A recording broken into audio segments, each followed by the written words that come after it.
Assalamualaikum warahmatullahi wabarakatuh.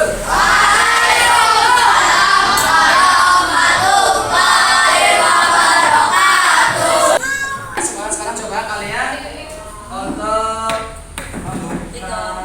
Salam. Silakan masuk. Oh iya, silakan duduk. Setiap zaman tentu memiliki keunikan murid yang berbeda-beda. Dulu, sejak saya sekolah, keunikan murid tidaklah sekompleks sekarang. Masih teringat bagaimana dulu saya diberikan hukuman oleh guru menulis 3 lembar buku permintaan maaf. Masih teringat bagaimana dulu saya dihukum di bawah terik matahari sambil hormat bendera ketika saya tidak berpakaian lengkap saat upacara. Masih teringat bagaimana dulu saya harus berdiri di depan kelas dengan satu kaki karena lupa tidak mengerjakan PR.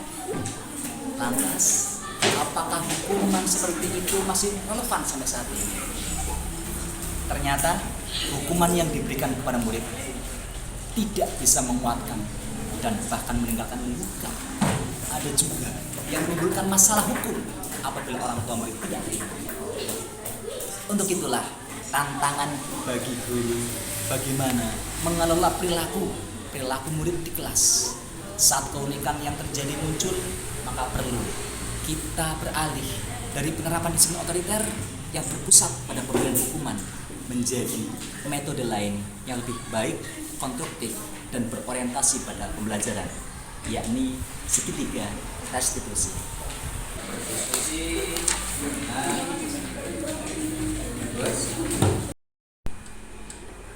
Segitiga restitusi adalah suatu pendekatan yang dikembangkan oleh Diane Gosses, seorang psikolog asal Kanada. Pendekatan ini didasarkan prinsip bahwa setiap tindakan atau perilaku yang salah adalah kesempatan atau peluang untuk belajar, bukan untuk dihukum. Dengan restitusi, setidaknya guru mengajak murid menyadari kesalahannya, memahami dampaknya, lalu mengajak melakukan perbaikan demi mengembalikan keadaan lebih baik dari sebelumnya.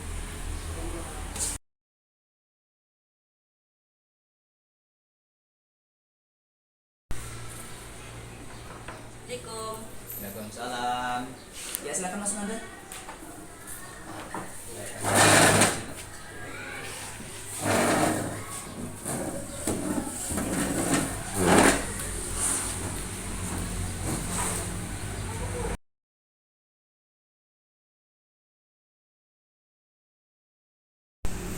Selamat pagi Nanda. Pagi Pak. Bagaimana kabarnya hari ini Nanda? Baik. Alhamdulillah baik. Alhamdulillah baik ya Nanda. Tadi Pak Guru lihat kamu datangnya ke sekolah terlambat. Iya Pak. Kalau menurut Nanda itu sudah berapa kali Nanda datang ke sekolah terlambat? 5 kali. 5 kali.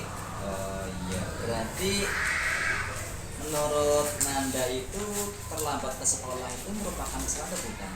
Iya Pak. Oh ya nggak apa-apa sih, tidak apa-apa. Berbuat salah itu manusiawi, ya. Setiap orang pasti pernah berbuat kesalahan. Pak Guru juga dulu sering berbuat salah.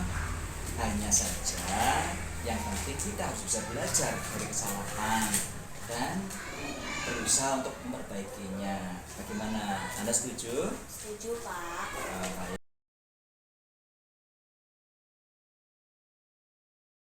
Baik. Anda coba sekarang kita sama-sama cari solusinya, ya. Solusi kenapa kok Nanda sering terlambat ke sekolah?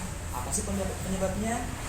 Saya sering tidur malam karena suka nonton film dan main game malam-malam. Oh, sering main game di HP ya, sama nonton TV. Terus menurut Anda itu perbuatan Anda itu sudah sesuai nggak dengan keadaan kelas kita itu? Tidak Pak. Tidak sesuai ya. Nah, kalau tidak sesuai menurut Anda itu keadaan kelas mana yang telah Anda langgar? Disiplin Pak. Oh, disiplin.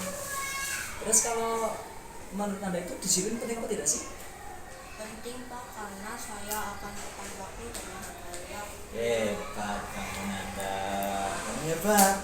Sudah datang tepat waktu itu memang penting sehingga pekerjaan kita tidak menumpuk ya. Nah,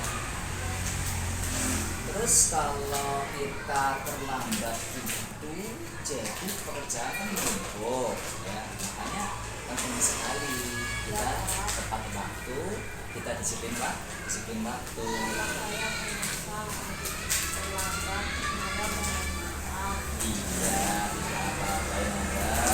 Sikap baik Nanda sudah kamu tunjukkan dengan meminta maaf. Terus menurut Nanda nih,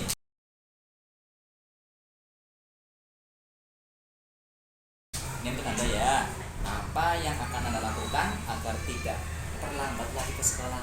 Nanda akan tidur lebih cepat agar bangunnya tidak terlambat. Oh, gitu ya, bagus, hebat kamu nak. Kamu sudah bisa menemukan solusi dari permasalahan tersebut. Dan Bapak harap kamu tetap konsisten. Dan nanti Bapak akan berbicara dengan orang tua kamu agar kamu tidak terlambat lagi ke sekolah. Ya. Terus Nanda itu mulai kapan tuh kira-kira untuk melaksanakan? Nanti malam. Oh, nanti malam ya. Berarti nanti malam tidak Nanda tidur terlalu malam ya, dan Ya. juga tidak bermain Ya. game di HP ya. Baik sekali Nanda. Aduh, saya Bapak harap kamu tetap konsisten dan kamu tetap berusaha supaya Nanda bisa lebih baik lagi. Semangat ya Nanda ya. Iya, terima kasih Nanda. Terima kasih. Sama-sama. Menerapkan segitiga restitusi merupakan cara yang terbaik dalam perubahan paradigma pendekatan yang sudah ada menjadi lebih baik. Adapun cara yang dilakukan oleh guru dalam mengimplementasikan segitiga restitusi di kelas adalah pelatihan dan persiapan. Guru dapat belajar secara mandiri atau mengikuti pelatihan secara memadai mengenai konsep dan teknik penerapan segitiga restitusi, sehingga guru belajar bagaimana mengelola emosi murid sebagai pendengar yang empati dan menjadi pembantu murid dalam proses restitusi.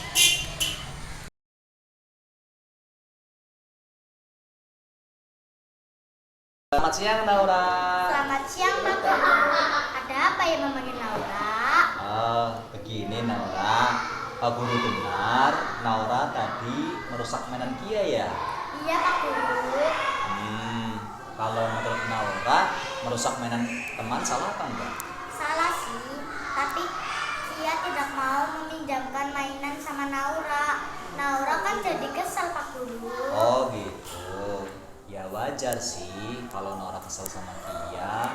Untung saja Naura hanya merusak mainan Kia ya, tidak sama main fisik. Iya Pak Guru. Tapi Naura tahu nggak kalau merusak mainan teman itu melanggar keyakinan kelas yang kita sepakati? Tahu Pak Guru. Oh, kalau tahu kesepakatan mana yang telah Naura langgar? Saling menghargai sama teman Pak Guru. Iya, betul sekali. Saling menghargai sama teman. Terus, menurut Naura, menghargai sama teman itu penting apa enggak? Penting sih Pak Guru, karena itu harus dihargai. Oh iya, bagus. Kalau begitu, untuk memperbaiki masalah ini, apa yang akan Naura lakukan? Naura akan meminta maaf dan mengganti mainan yang telah Naura rusak Pak Guru. Terus, Naura memang anak yang baik. Terus, untuk kedepannya bagaimana Naura? Naura tidak akan mengulangi lagi Pak Guru. Iya, benar ya, kita sepakat.